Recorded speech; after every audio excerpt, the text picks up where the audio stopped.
From the Library of Congress in Washington, D.C.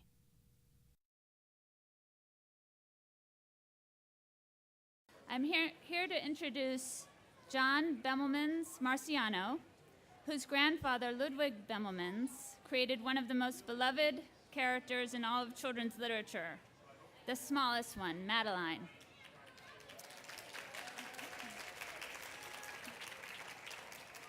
Mr. Marciano has carried on the Madeline legacy in many ways, including a wonderful book about his grandfather's life and art, as well as many new Madeline books, which he both writes and illustrates.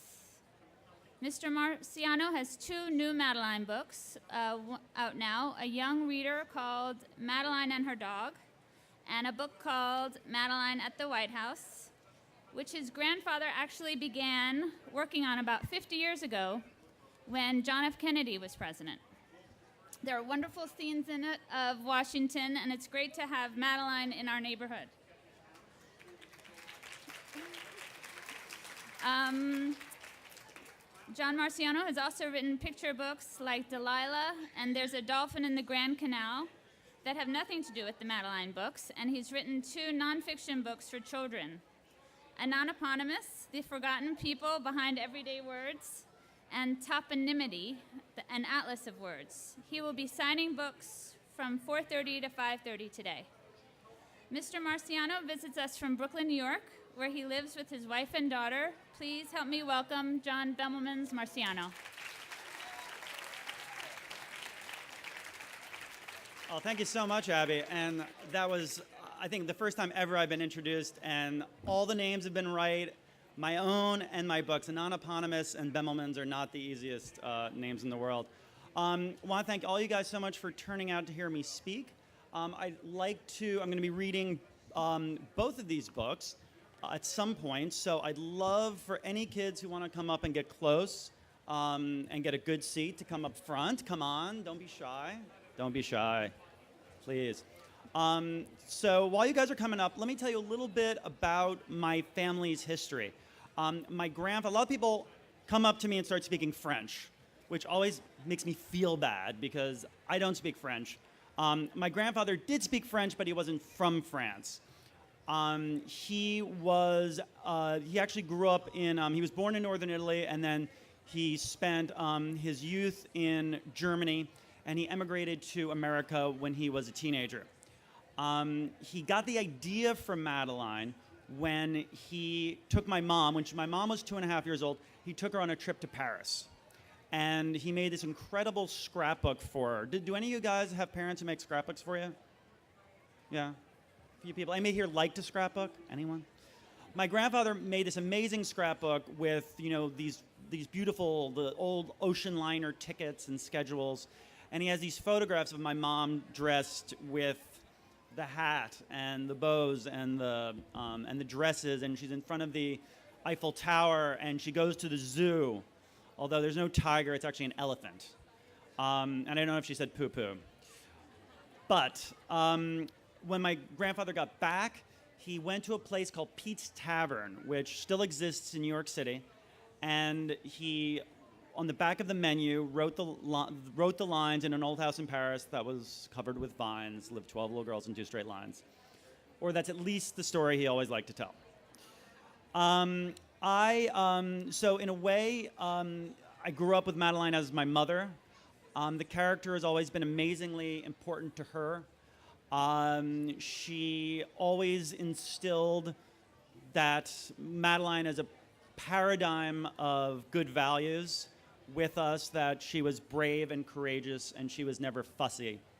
And if anything, I've certainly tried to be true to my grandfather's art and his writing, but I've also definitely been trying to keep the spirit of my mom up, and if I didn't, she would remind me and say, change that. So I'm first going to read for you guys. I'll tell you more about family history and such later, but I want to get to some reading. Madeline at the White House. This was actually, my grandfather, as Abby mentioned, it was actually begun 50 years ago, somewhat. My grandfather was friends with Jacqueline Kennedy. And they had a correspondence back and forth, which you can actually see if you ever go up to the JFK Library in Boston. These fantastic drawings that he sent her back and forth. And they had talked about collaborating on a book. And the idea was that the first lady was going to write the words and my grandfather would do the pictures. And it was going to be something like Madeline Visits Caroline or A White Mouse at the White House. They kind of ran through different ideas. But at the time, my grandfather was working on a book that was going to be called Madeline and the Magician. A very early version of the book became Madeline's Christmas, which I'm sure many of you guys have read. Anyway, unfortunately, he passed away before he could ever get too far on the book he was going to write with Mrs. Kennedy in 1962. But I always, and Abby also mentioned that I wrote a book about my grandfather. And going through his papers, I found a lot, of course, I found the correspondence and a lot of other things about it. And it just had always struck with me that there's no place more beautiful, I don't think, than Washington in the spring. And these various ideas of a magician. Let me share with you one thing that's actually not in the final book, Madeline's Christmas. This was my grandfather, as I said, was working on this when he was actually ill, just before he passed away. And one of the last images I think he ever made was this picture of the magician. At the end of the book, the magician has been giving the girls anything that they wish. And Miss Clavel finally says, you can't do this. The girls have to go to school. So the magician gets upset, and in a big storm, he disappears. And the girls are all sad, and the magician had always worn a fez. And they take the fez, and they think that the magician's died. And there's this funeral procession drawn by horses, and there's a casket with the fez on top of the casket. And the very end of the story is the girls are crying in bed, and Miss Clavel hears a little kitty cat meowing outside. And she brings the cat in for the girls, and the girls find out that it's the magician who's changed forms. And they put the fez on top of the cat, and that's, I think, one of the last images my grandfather ever drew. And I've always thought that this was him going to live with the girls forever, basically. So it's definitely a book that's very special to me. So, Madeline at the White House. Now, this is wordless, so I'll let you know a little bit of a secret. This is Madeline leaving the house, and the magician has come to visit her for Easter, and it's sad to see her leaving. In an old White House in Washington, D.C., lived as lonely a girl as there can be. Her name was Miss Penelope Randall, but everyone always called her Candle, on account of a wildly stubborn curl that, like a flame, would dance and twirl. She needed an appointment to see her father, but he always canceled, so why did she bother? Now, can any of you guys in the front row guess who her father is? Who do you think? Yeah. Yes, her father is the president. And so who's her mom? First lady. She sat bored and alone at her desk and stool, the only student of the White House school. Secret Service agent Downs made sure she never left the grounds. But life took a turn for the better when from her mother came a letter. It read, "Candle, my dear, so sorry to miss Easter again this year, but in my place I've arranged to send the daughter and classmates of a very good friend. Their old house in Paris is covered with vines, and they travel about in 2 straight lines. Their plane gets in at 9:30. The smallest one is Madeline." 11 girls were very shy, but Madeline looked her right in the eye and said to Candle, "How do you do? It's very nice to be meeting you." The girls were taken to their quarters. Time to unpack, were Miss Clavel's orders. Madeline's bag contained a surprise. Now, can any of you guys guess who's in the suitcase? Who's stowed away in Madeline's suitcase? Can you see? A rabbit, you're right. A rabbit, or rather, a friend in disguise. Madeline's magician had stowed away to join them for the holiday. The girls all cried, "Hip, hip, hooray," and went to Candle's room to play. So they're playing badminton, they've got a tractor, the rabbit finds a sort of grimy old stuffed rabbit, and because they're staying in the Lincoln bedroom, they've got Lincoln logs. The girls bid goodnight to their new friend. Candle was sad that it had to end. She went to bed without delay. She could hardly wait for the following day. The White House Easter celebration is the most fun festival in the nation. Have any of you guys ever been to the White House Easter Festival? Oh, look, a lot of you guys, great. They hunted Easter eggs at noon, and then they rolled them with a spoon. Ice cream pie and chocolate cake can lead to quite a tummy ache. Madeline asked, would it be all right if I stayed in Candle's room tonight? Miss Clavel weakly nodded yes. Her stomach, too, was in distress. Just go to sleep early. That's a warning. Our plane leaves first thing in the morning. They played dress up, cards, and had a lark, and told scary stories in the dark. But when the cuckoo sang the hour, the frolicking mood turned quickly sour. The night, where could it have gone? All too soon would come the dawn. Madeline would soon be leaving. Oh, how Candle started grieving. The poor girl cried, boo-hoo. Why can't I fly away too? Outside my window, the world looks pretty, but I've never even seen the city. The rabbit took this as his cue. A magician knows just what to do. He raised his arms like a candelabra and chanted the words abracadabra. The rabbit conjured something awesome, a magic tide of cherry blossoms. Had two girls ever flown so high up into the starry sky? The rising sun erased the moon. Miss Clavel would wake up soon, but on and on they tempted fate. They were almost home, somewhere probably right about above us now. Perhaps too late. From the hall outside, Miss Clavel knocked and tried the door, but it was locked. Are you there, Madeline? We're in a hurry, said Miss Clavel, quite sick with worry. Agent Downs, a good bit bolder, broke the door open with his shoulder. The girls they saw were fast asleep. Now, do you guys think that they're really asleep? Do you think they're faking it? Have any of you guys ever faked being asleep when you're not really? You guys, you've never faked being asleep, ever. I don't believe you. Yeah, I knew it. I do it sometimes too. The girls they saw were fast asleep, but there was a schedule to keep. Miss Clavel said, Madeline, make haste. We haven't any time to waste. To say goodbye is always sad, but coming home is never bad.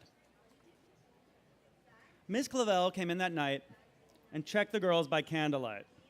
To all the beds she walked around to see the girls were safe and sound. Then with a smile, she closed the door, and that's all there is. There isn't any more.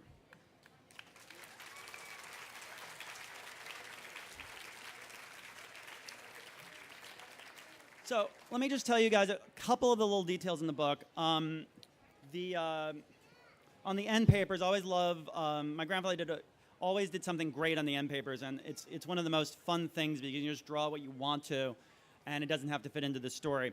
So here I put the Tomb of the Unknown Soldier, and as I said, my grandfather was born in Europe, but he emigrated to America when he was a teenager, and he actually served in the Army during World War I, and he's buried at Arlington Cemetery. Let me think, a couple of other things I wanted to mention. I did a lot of research into the Kennedy White House for the book. I was amazed that those kids seemed to have had such an incredible time. They had a pony, and it seems like they just really had a magical time. So nothing about, I think, the parents being unavailable was true for them. But it makes a little bit better drama to have some absent parents.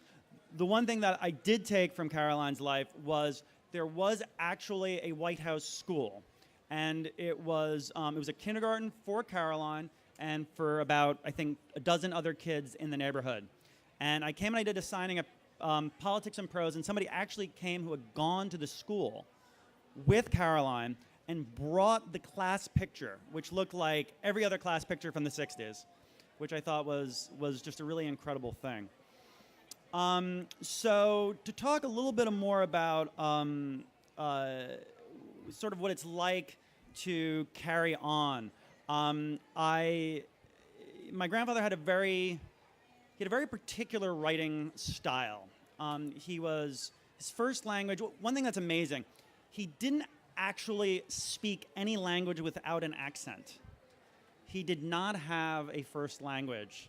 He spoke French until he was 5, German until he was 13, and then he came to America. So he spoke all of those languages with an accent, and he could write incredibly well in all of them. But there are these kind of quirks, I think, to somebody who comes to English a little bit later on. One of them is in rhyming. In German, the V sounds like an F. So in the original books, he would do things like he would rhyme leaf and Genevieve.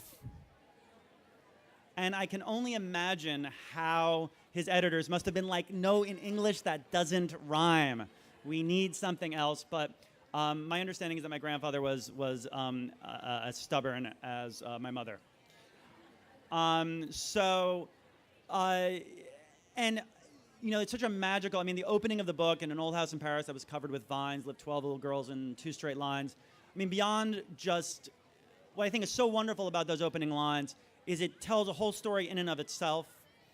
There's a music to it. And it's really, for me, the model for all of the writing that I do. Now, my grandfather, even though he wasn't from Paris, he had this incredible love of France. It's something, if I'm being 100% honest, I don't necessarily share. I do love, it's a beautiful place. I love visiting there, but it's not like, I think for him, he actually lived there for a while. For him, it was really like a second home. For me, my other grandfather's Italian. I still have Italian relatives to go and see, the cugini. My other grandfather has, one thing I love is my grandparents on both sides came through Ellis Island. My grandfather who wrote Madeline, his father, he arrived on Christmas Eve, and his father, who had left the family when he was 5 years old, forgot to show up. So he had to spend Christmas Eve on Ellis Island, and to all of the other immigrants who had that poor fortune, they got a tie. And my mother was always sorry that she has no idea whatever happened to that tie. My other grandfather had an amazing journey himself. When he was 9 years old, he lived in southern Italy, and he lived with his 8 brothers and sisters. His mother gave birth, on Christmas night, 1908. He lived on a farm right on the sea, the very most southern part of Italy. He also lived with his aunt and uncle and their 5 children. And during the night of December 26th, there was an earthquake underneath the Straits of Messina. Messina was absolutely leveled. 50,000 people died within 10 minutes. It was the worst disaster actually to ever happen outside of Asia in terms of human life. After that happened, an enormous tsunami came and essentially took out much of the Calabrian side. And actually, where my grandfather was from, the entire his town literally sank underwater, and it's about 30 feet underwater. And he was the only person someone pushed him up a tree, someone he didn't even know, and he was the only person in his whole family to survive.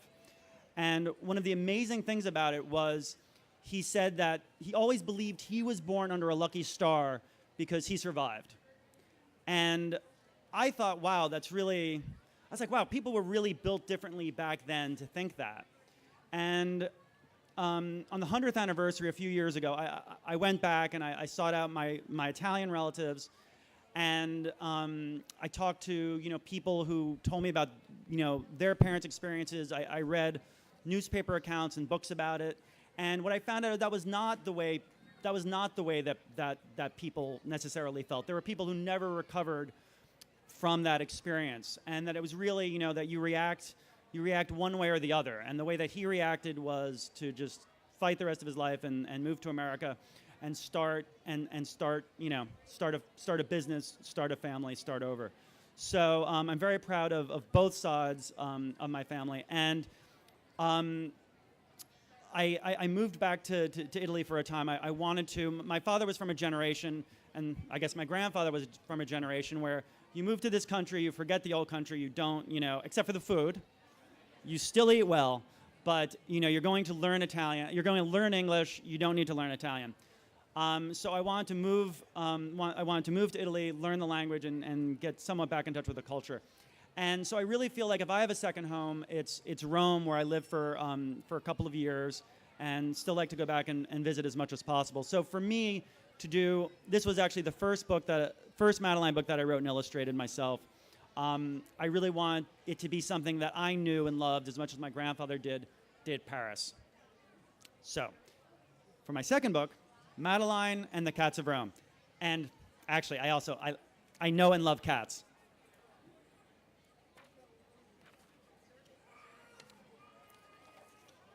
From an old house in Paris that was covered with vines left 12 little girls in 2 straight lines. Their bags were packed, a camera stowed, they were ready to escape the cold. The train, it leaves at 9:30. Hurry, hurry, Madeline. Across the Alps, the pace was slow. The mountains still were packed with snow. But the far and farther south they traveled, the more that winter came unraveled. Although it's dreary back at home, the time has come for spring in Rome. Down the steps they took a stroll, hearing bells of churches toll. Here is a fountain they found quite appealing, and everyone loved the Sistine ceiling. But in Italy, the greatest treat comes when it is time to eat. Miss Clavel said, "Over here, signore, 12 plates of pasta, per favore." The hours of the day were running out. The sun was setting, or just about. "One last photo, let's press in tight," said Miss Clavel. "Yes, that's right." Now, I don't expect anyone, not even my friends in front, to see this, but right behind Miss Clavel, there's this little girl, and she's looking with sort of a mischievous eye, let's say, towards Miss Clavel's camera. And there's a cat perched on the column right above her. "One last photo that let's press in tight," said Miss Clavel. "Yes, that's right." But the moment she had her camera drawn, it was yanked from her hands by the strap and was gone. Madeline took up the chase, first a theft and now a race. Into the fountain with a splash, through the market in a dash. Across the river they kept the tail, but coming back, they lost the trail. Madeline said, "There is no justice. That little thief completely lost us."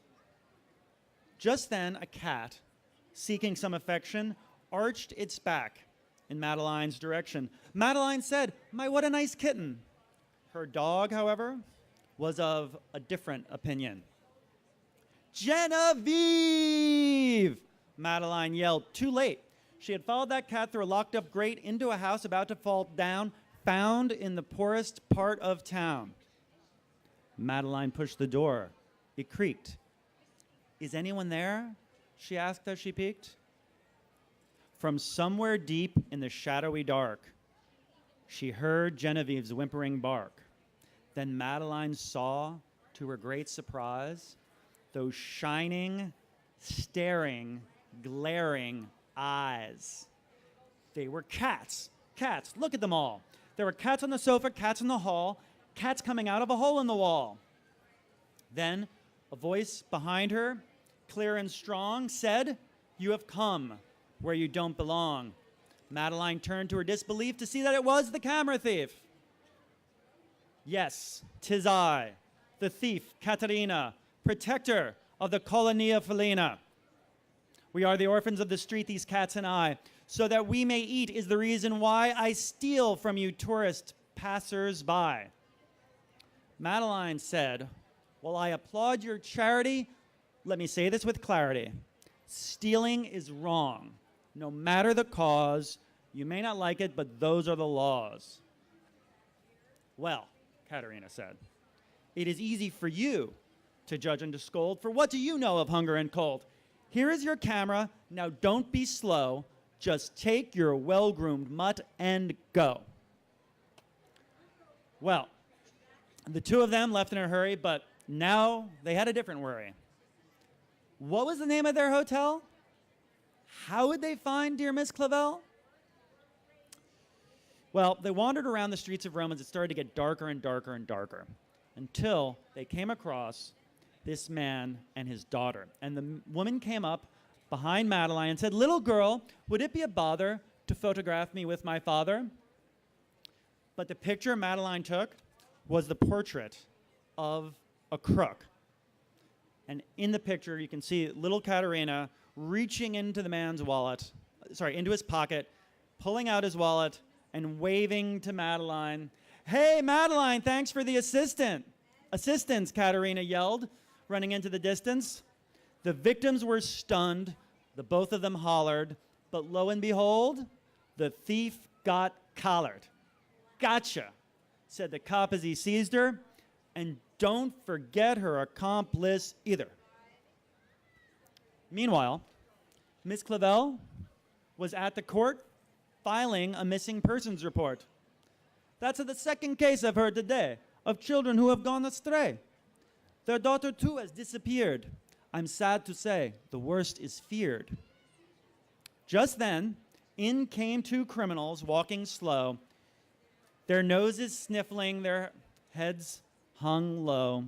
What a shameful sign of the times, still so young and turned to crime. "Madeline," the girls rejoiced, with hugs and cheers and eyes all moist. "Caterina," the parents cried, "when you missed your dinner, we thought you died." "Dinner? A home? A family?" said Madeline. "You lied to me." "I just wanted to help the cats somehow," Caterina said. "What will happen to them now?" "What's this about some cats I hear?" said Papa. "How many do you have, my dear?" Well, she'd only made it to 11 when her mama cried, "Good heavens! All of these cats, what shall we do?"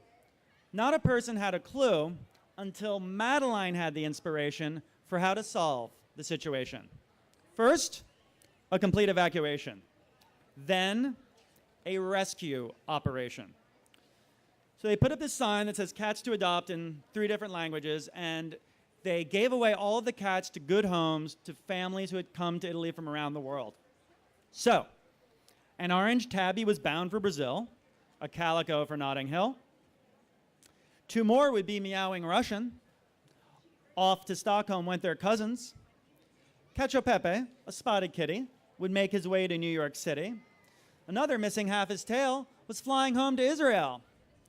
And one last cat would be coming home to a beautiful house right here in Rome.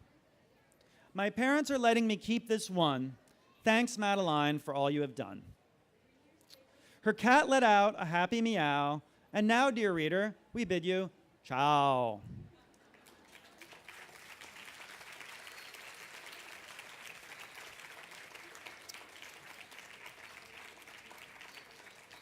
Thank you so much.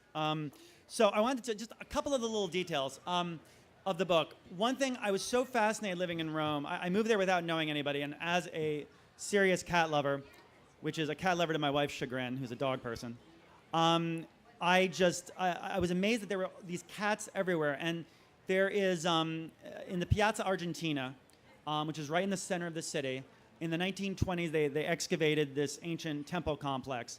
And in the storage shed, in the maintenance shed there, in the I think late 60s, early 70s, a group of people began a cat rescue operation. And Italy, being what it is, where bureaucracy even moves more slowly than it does here, it took the Italian government a long time to kick them out, something like 20 years that they were squatting in this maintenance shed. And within those 20 years, public opinion had turned to want to save what had become another monument of the city. So the then mayor of Rome completely switched gears, and instead of kicking them out, signed a statute, which I understand is unique in the world, that says that anybody, anywhere in Rome, can actually start a colonia felina, a feline colony, but they have to agree to spay the pets, spay the cats, feed them, water them, give them any veterinary assistance that they need. And so all over Rome, you have these very well-fed, happy cats, and some of them get to live in places people haven't lived for 2,500 years. One other detail. When I lived in Rome, I lived in a neighborhood called Testaccio. And this was the local market. And if you ever go to Rome, go to the Testaccio market and seek out this man who has not much hair, but what's left is in a ponytail. He sells about 50 different kinds of tomatoes, and each one has only one specific use. The one I remember was they were sort of these tomatoes that are about this size that were half withered away and attracting, I think, flies, but were divine for soup, he said, and he gave me the recipe for the soup. So that would be my one detail that you can get from the book. I'd love to talk some more, but does anyone have questions for me? There are these microphones, 2 microphones, if anybody wants to come up and ask a question, or I can keep talking. Do you want to come up to the microphone to ask? You want your mom to bring you up? Come on up.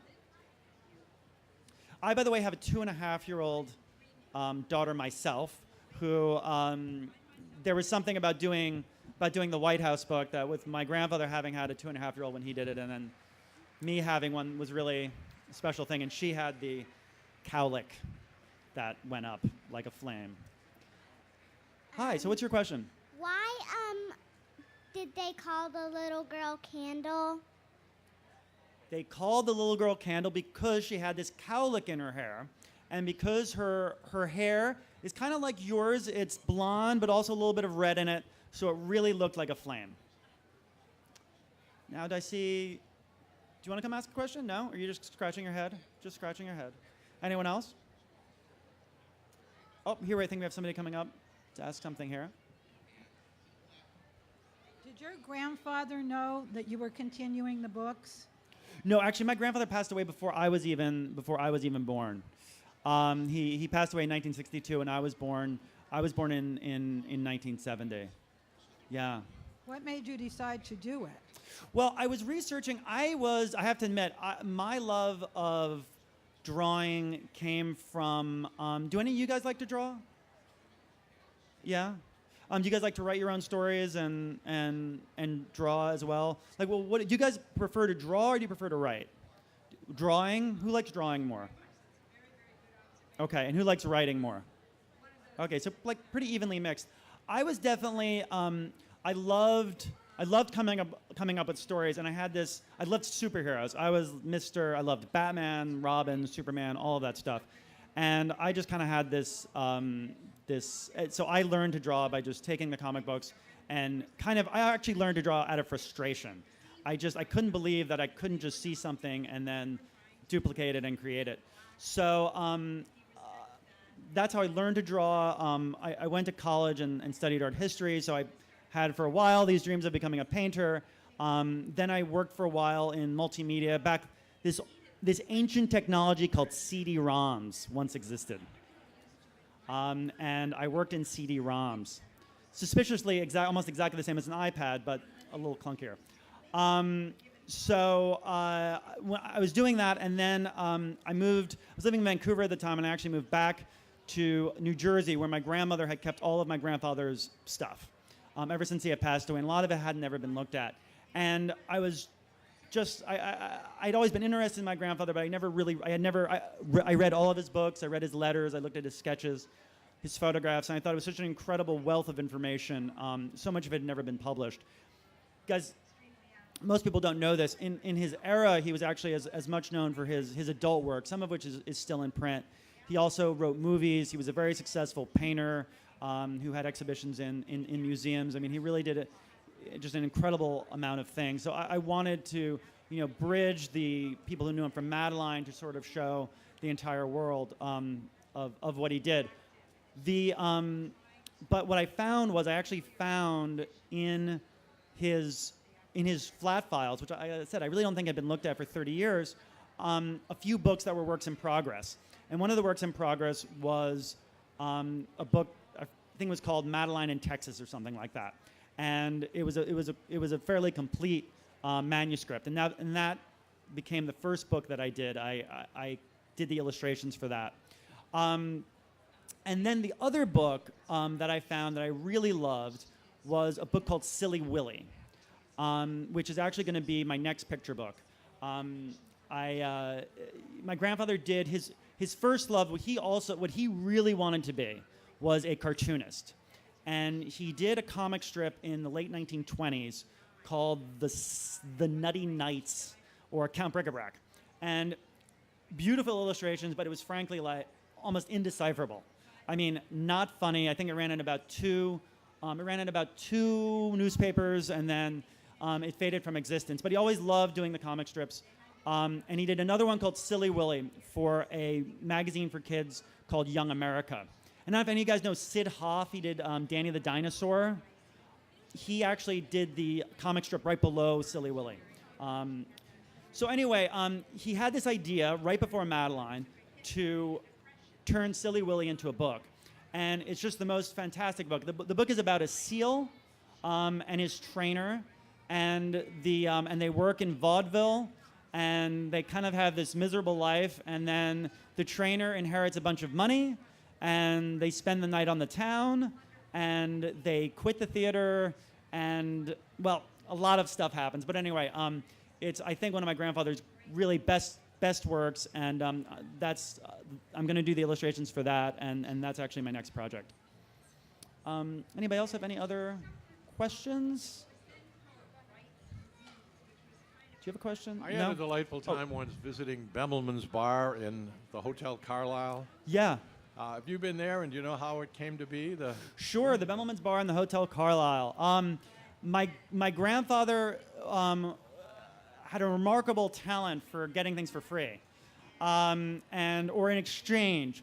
So he managed to barter living in the Carlisle for 2 years in exchange for doing the murals in the bar. And it's really great if you ever go to New York. I would highly recommend it. Funny story. He did that, I think, in the 50s. And my mom was in New York in the 70s, and she was there with a friend, and she's showing her friend, or her friend and her are looking at the murals and commenting on it. And there's one other person in the bar, and he goes up to my mother and he says, "So, you like these pictures?"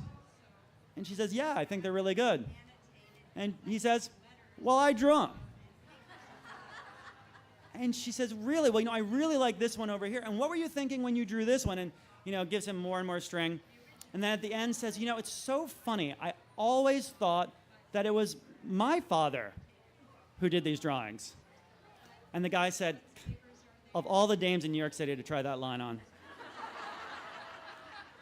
So let me end my talk with one last question from this girl here. Actually, I was curious as to what your mother did, because you said that your grandfather based Madeline loosely on your mother. And what was her name, and what did she end up doing?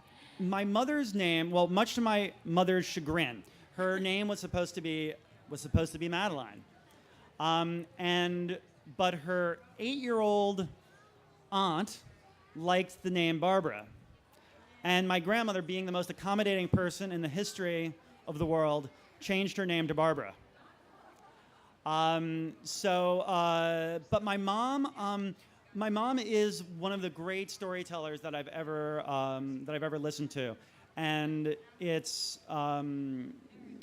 she actually she did a lot of writing, but never published anything. Her real passion was for horses. She went to American University, she was enrolled at American University. She spent most of her time in Vienna, Virginia, which at that point was the country, and she rode horses. And that was her great passion. And I grew up on a horse farm in New Jersey in what was also then a very rural area. And I grew up working on a farm. And the kind of thing, before school you had to get up, and if it was winter you had to, break the ice, and you had to get up in the hayloft. And at night we would do the dishes, and we'd hang around, and there'd be the one flickering fluorescent light bulb in the kitchen. And my mother would tell stories about growing up, going to the 21 Club, hanging out with Charlie Chaplin and Ernest Hemingway. And when she was 8 years old, she made a cocktail for Dorothy Parker, who thought the cutest thing in the world was an 8-year-old who knew how to make a cocktail. And in the flickering fluorescent light, I would be like, Mom, why are we here? What happened? Everybody reacts to things differently, and of course what she wanted was, was a home and not to be, and not to travel around the world. And I'm very thankful that I actually got to have both, a wonderful home to grow up in that I can always go back to. My mom is still there. She's been there for almost 50 years. And to also be able to do this and to carry on my grandfather's just incredible legacy. And thank you all for sitting here and listening to me for so long. Thanks. Thank you. This has been a presentation of the Library of Congress. Visit us at loc.gov.